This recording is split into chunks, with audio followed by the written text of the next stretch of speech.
శ్రీమాత్రే నమః. ఈ వీడియోలో ధనుర్లగ్నం లేదా ధనుర్రాశి వాళ్ళకి 2026వ సంవత్సరం ఎలా ఉంటుందో చూద్దాము. ఈ సంవత్సరం మీకు కూడా ఫేసెస్‌లో ఉంటుందండి. కానీ ఒక్క ఫేస్ మాత్రం చాలా బ్రిలియంట్‌గా, గొప్పగా ఉంటుంది. అక్టోబర్ తర్వాత మీ లైఫ్‌లో ఒక సిగ్నిఫికెంట్ చేంజ్ వస్తుంది. ఆరోగ్య విషయంలో రాహువు, కుజుడు తృతీయంలో ఉండడం మంచిది. శారీరక ఎనర్జీ, ఇంకా మీ కాన్ఫిడెన్స్ లెవెల్స్ బావుంటాయి.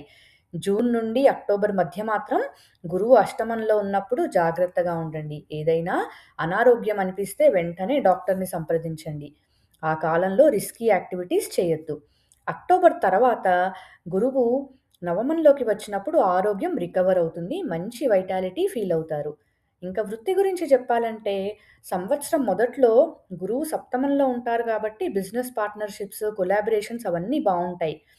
ఒక్కరే ఒక్కరు పనిచేస్తున్న వాళ్ళు పార్ట్నర్స్‌తో కలిస్తే ఇంకా బావుంటుంది. జూన్ నుండి అక్టోబర్ వరకు మేజర్ డెసిషన్స్ పట్ల జాగ్రత్తగా ఉండండి.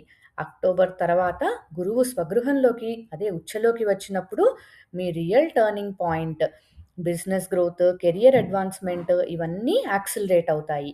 ఇంకా విద్యా విషయానికొస్తే రాహు తృతీయంలో ఉన్నారు కాబట్టి మీకు టెక్నాలజీ, ఇంజినీరింగ్, డిజిటల్ ఫీల్డ్స్ ఇవన్నిటి మీద ఇంట్రెస్ట్ పెరుగుతుంది. ఆ డైరెక్షన్‌లో పర్స్యూ చేస్తున్న వాళ్ళకి మంచి ఆపర్చునిటీస్ వస్తాయి. జూన్ నుండి అక్టోబర్ మధ్య ఎగ్జామ్స్‌లో ఎక్స్‌ట్రా ఎఫర్ట్ పెట్టండి. నెగ్లెక్ట్ చేయొద్దు. అక్టోబర్ తర్వాత ఫారెన్ ఎడ్యుకేషన్‌కి, హైయర్ స్టడీస్‌కి ఫేవరబుల్ టైమ్. ధనస్సు రాశి వారికి అక్టోబర్ ఈ సంవత్సరంలో ఒక మంచి గిఫ్ట్ రాబోతోందండి. ఆల్ ద బెస్ట్ అండ్ వచ్చే వీడియోలో మళ్ళీ కలుద్దాము.